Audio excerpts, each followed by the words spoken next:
मैं बहुत बड़े स्तर पर फेल हुई थी। असाधारण रूप से थोड़े समय में ही मेरा विवाह टूट गया था और मैं बेरोजगार थी। एक अकेली माता-पिता और बेघर होने की सिवा आधुनिक ब्रिटेन में जितना संभव हो उतना गरीब थी।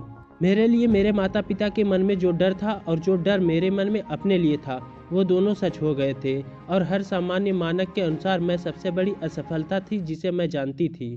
यह स्पीच एक ऐसी राइटर की है जिन्होंने हैरी पॉटर जैसी नॉवेल को लिखा है। दोस्तों, ये वीडियो पूरी देखना। अगर आपको इस वीडियो से कुछ सीखने को मिले तो वीडियो को लाइक और शेयर जरूर करना।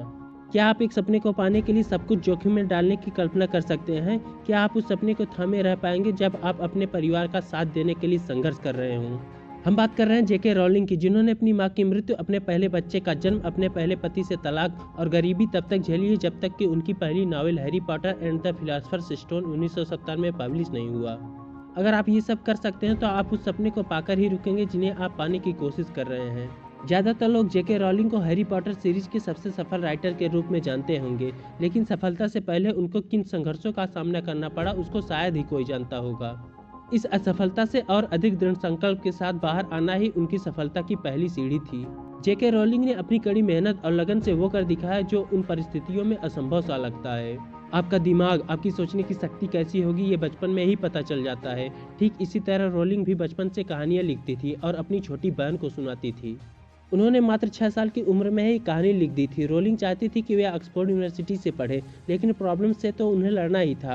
यहाँ एंट्रेंस एग्जाम क्लियर नहीं हो पाया, लेकिन वे हार नहीं मानी और दूसरी यूनिवर्सिटी से बीए किया। लेकिन कहते हैं ना, अगर किसी चीज़ में दिल और दिमाग लग जाए तो उसको करना आसान लगने लगता है। ठीक उसी तरह एक दिन जब वे मैनचेस्टर से लंदन जा रहे थे तो उन्हें एक लड़की की कहानी जो जादुई स्कूल में पढ़ने जा रहा है लिखने का आइडिया आया। उसे उन्होंने अपने मन में पूरी तरह से गढ़ लिया और लंदन में अपने कैंपस पहुंची तो उन्होंने तुरंत लिखना शुरू कर दिया और उसके कुछ दिनों बाद ही उनके माँ की मृत्यु हो गई। दोस्तों, माँ किसी भी इंसान की सबसे करीबी होती है। जॉब की वजह से उन्हें पुर्तगाल जाना पड़ा, जहां उन्हें इंग्लिश पढ़ाने का काम मिला। वे रात में जॉब करती और दिन में नॉवेल लिखने का काम करती थी। वहीं उनकी मुलाकात एक टीवी जर्नलिस्ट जॉर्ज अरांटस से हुई और दोनों ने विवाह कर लिया। 1 वर्ष बाद उनकी बेटी जेसिका का जन्म हुआ। वे घरेलू हिंसा का शिकार रहीं। विवाह के मात्र 13 माह के बाद एक दिन सुबह 5 बजे उनके पति ने उन्हें अपने घर से बाहर निकाल दिया। उनकी बच्ची उस समय 1 माह की ही थी, जिसे लेकर वे अपनी बहन के घर चली गईं। उस समय उनके पास एक सूटकेस और उनके novel Harry Potter and the philosophers stone की मैन्युस्क्रिप्ट के 3 चैप्टर थे। विवाह टूटने के बाद रोलिंग बहुत तनाव में आ गई। कुछ समय अपनी बहन के साथ रहने के बाद उन्होंने अपने पति से तलाक ले लिया।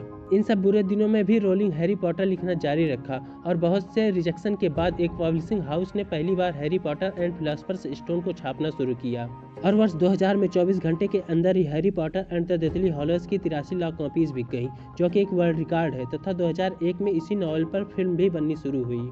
दोस्तों, सफलता अगर मुश्किलों के रास्ते आती है तो वो ज़्यादा मैच्योर और लंबे समय के लिए आती है। यही वजह है कि तब से आज तक रोलिंग को न जाने कितने पुरस्कार और सम्मान मिले हैं।